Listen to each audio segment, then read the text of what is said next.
Hey everyone, welcome to the late night show of Time Post. Except that it's not really late night right now. It's just 3 p.m. afternoon, so yeah, we're just pretending. So I've been thinking for a while about whether it's worth upgrading my phone to something newer and more powerful. Because every time I upgrade, the main thing I care about is getting a stronger chipset, mostly for better emulation. So let's just say, for example, I'm using the OnePlus 12 as my daily driver, which I'm currently using it as a teleprompter right now. And it's actually powered by the Snapdragon 8 Gen 3, which is still a very powerful chipset to date. So with this level of performance, it can handle high demanding games pretty well, no problem.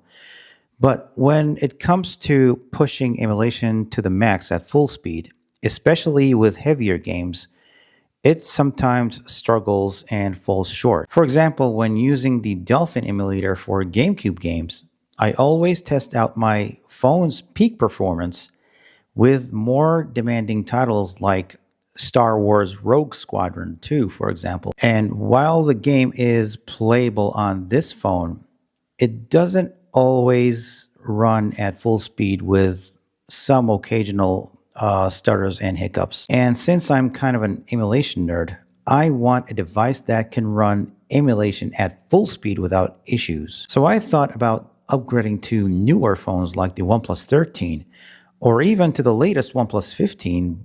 But the only problem here is that those phones are very expensive. And so I personally don't have the budget to test whether they'd actually solve the problem. So instead, I decided to invest in a dedicated emulation handheld, something powerful I can treat as a one-time investment for the longest term possible, since I've never owned an emulation handheld before. And this decision led me to the AYN Odin 3, which is currently one of the most powerful handhelds on the market right now. But here's the interesting part. While browsing AliExpress online, I initially wanted the AYN Thor.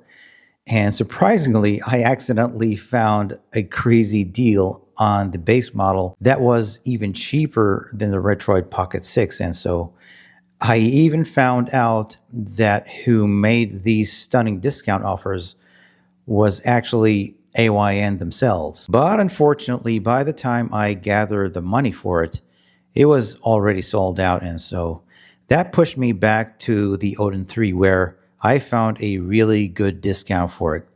So at this point, I placed an order for this one instead. But here's the real interesting part. The Odin 3 I ordered isn't really powered by the Snapdragon 8 Elite. Instead, it uses a newer Qualcomm chipset that's supposedly on a similar level of performance.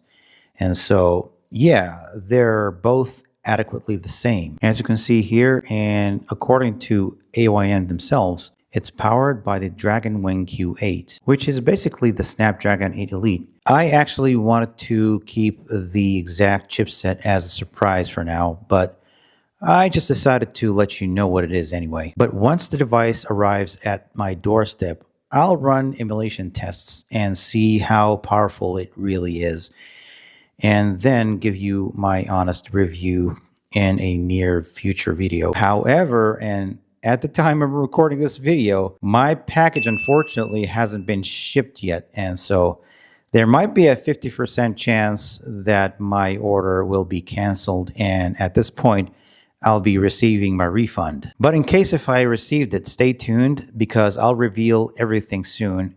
And if you enjoyed this video, don't forget to like and please subscribe to this channel so I can bring even more videos like this one. And until then, I'll see you in the next one.